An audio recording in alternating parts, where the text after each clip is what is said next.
Hello everybody, this is ManuS and welcome back to the MTG Arena set review for M20. We are back with the red cards to try and get this wrapped up. We are already pretty late, as you all know, but let's get to it. Before we get into the first part of the red cards, hit the subscribe button, turn on the notification icon to not miss out on future content. And now on to the red cards. Alright, first we have Chandra, Awakener, Inferno. Fairly strong planeswalker. Sure, 6 is quite expensive, but she's pretty flexible. First of all, she can't be countered, which is really useful on such an expensive planeswalker, although right now counters are not that popular. The plus ability makes her really hard to kill. She has 8 loyalty and kind of ends up killing the opponent real quick, and even if Chandra gets killed, the arm flames remain and there's no way to get rid of them, so once you take the opponent 2 or 3 times with this, it's going to be real hard for them to survive before the emblems kill them.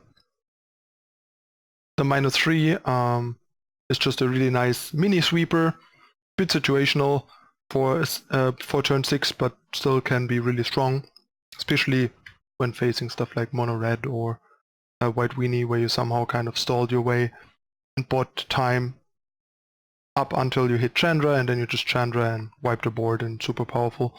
The big issue though is that with the rise of elementals, her -3 would be good against a lot of the elementals, but it doesn't because it's two non-elementals, so that's something to keep in mind.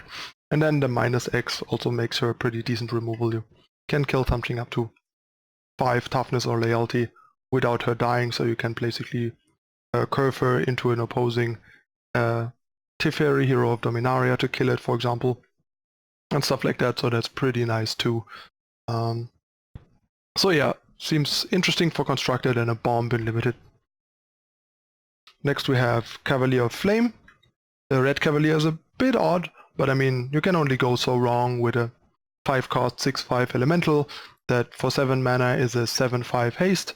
That also gives +1/+0 to the rest of your team that turn, and lets you reverse loot away all the junk in your hand. And then, if the opponent kills it, it just deals a lot of damage to their planeswalkers and to them when it dies, so it also can be kind of threatening there. It's not that great compared to some of the other Cavaliers, but they all seem pretty good, and this is still an interesting consideration, at least in Constructed for certain decks, and in Limited it's an amazing first pick. Then we have useful Chandra, Layline of Flame. 3-cost, 5 loyalty basically if you use her first plus, otherwise 4 loyalty for 3, and you get the 2 tokens. Really powerful with Risen Reef and general elemental synergies basically. And then you also have the -2 or like mini Snapcaster Mage shenanigans. Overall pretty flexible and nice package for a 3-cost planeswalker. In Limited, not as great, I would say, because the abilities all are a bit more situational, but in the right deck, she still can shine. But it's not an auto first pick, I would say. Then we have Chandra's Regulator. Kind of a nice package, but probably a bit too dirtily for Constructed, especially for what Red wants to do. But getting to copy planeswalker abilities and just basically reverse looting can be nice, but the problem in Limited then is you need a planeswalker for it to really do that much. Sure, there's an uncommon Chandra, so that helps, but without a Chandra this seems underwhelming. With a Chandra it might be good enough, and in Constructed, like I said, it seems a bit too dirtily and slow, and also like too low impact for what the things do. So a bit of a weird place the card, but kind of cool flavor. Then we have Coreset, more flames. Seems pretty powerful, obviously pretty expensive, but in Constructed it seems powerful enough that it could be interesting for reanimator type stuff. The problem that it has to live a turn and attack once to be worth it is problematic in Constructed, so that probably will make it even not worth it as a reanimation target. But in Limited, 7 is very castable, and this is quite the game-winning bomb. So if your deck is a little slower, this is a great curve topper to just kind of run away with the games every time you drop it. Then we have Glinthorn Buccaneer. And limited, I mean, a 3-cost 2/4 haste with some upside is already pretty nice. And in constructed, right now we probably have better options, but going forward with Train Boiler rotating out and stuff, this could be a pretty solid card for mono-red aggressive decks and other similar strategies. So I would keep it in the back of my head once rotation rolls around, before probably too underwhelming. Then we have Layline of Combustion.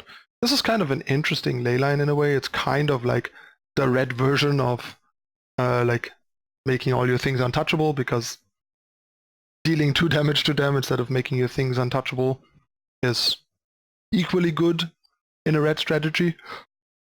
But then again, you need enough permanence for this to even matter, and it seems like it's not going to be good enough or worth investing a whole card, a leyline, into it, especially because the opponent then will only interact with your stuff if absolutely necessary, minimizing the effect of leyline. So yeah, in the end, I think this is just not going to be really worth it, but it's kind of like an interesting design or like interesting direction for a leyline, I guess, but that's about it. Interesting, but probably useless. Next we have Marauding Raptor. First of all, a 2-cost 2/3 that also makes your creatures cheaper, which is almost better than ramping in the right deck. Is pretty powerful. And then all the synergies with dinosaurs, and being a dinosaur itself is amazing. This immediately makes me want to like revisit dinosaurs. It feels like they kind of try to push some of the strategies over the edge that were around for a while but didn't really get to shine that much, because they're going to be viable for such a short period of time that they can really push them one last time, make people live their dinosaur dreams, for example, or like their vampire dreams for a couple more weeks till the next set rolls around and everything rotates apart. So yeah, enjoy it while you can. Marauding Raptor seems like everything dinosaurs wants wrapped into one package, effectively being like a 2-cost 4/3 attacker that triggers your enrage, and makes your stuff cheaper. Like this into the 4-cost 4/5 Raptor is insane. You get to draw cards, you hit for 4, you play your 4-drop on turn 3, it's just all kinds of crazy good. So yeah, pretty amazing. And then factor in like turn 4, the 5/5 that brings a 3/3 with it and is charged like Regent or something, I forgot the name. The 5-mana 4/4 that gives you a 3/3 dinosaur token and gives all your dinosaurs haste and stuff like that. It's just, yeah, super pushed card for what we have, but only because they only exist together for such a short period. So pretty cool and very fun at the very least, and maybe competitive, we'll see. And yeah, in limited, I mean, how bad can a 2-cost 2/3 that reduces your creatures in cost really be? This is an easy first pick. Next we have Repeated Reverberation. Nice effect, but very expensive. Needing to follow this up with the spell seems hard to do, especially one that is really impactful. And then, well, copying Planeswalker abilities, especially in limited, very conditional. This is a rare. Good Planeswalkers are rares or mythics. And in constructed, this seems way too situational and slow and expensive and dirtily. So yeah, kind of a neat card, but seems ultimately not very useful. And last but not least for part 1, we have Sundar Awakener, another great card for the elemental synergies in constructed. 2-cost 1/2 haste that basically lets you get back your Risen Reef for free once and maybe get off some more synergies, like play this, get back your Reef, then activate Chandra, get 2 more Reef triggers and so on. So yeah, hasty elementals that have synergy with Reef and stuff. Seems pretty good, so fits right into a team or elemental style deck, basically. And outside of that, probably pretty underwhelming.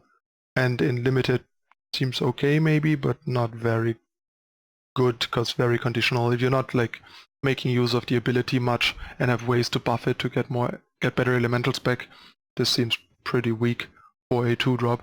So yeah, that's it for part 1 of the red cards. I'll be back in a moment with the second part, so see you then.